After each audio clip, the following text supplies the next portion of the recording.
piso ang posibleng itaas ng kada litro ng gasolina sa susunod na linggo base sa tansya ng oil industry source. Posible namang walang paggalaw o...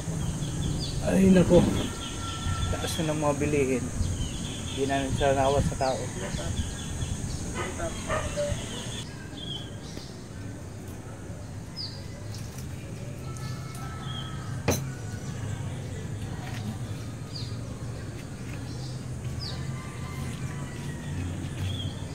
Tay, dumating na nga pala yung bilang kuryente.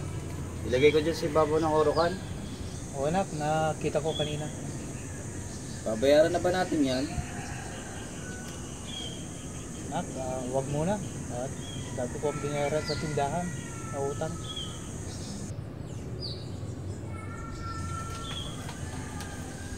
Tay, mauna na po ako. Ingat na. Ito.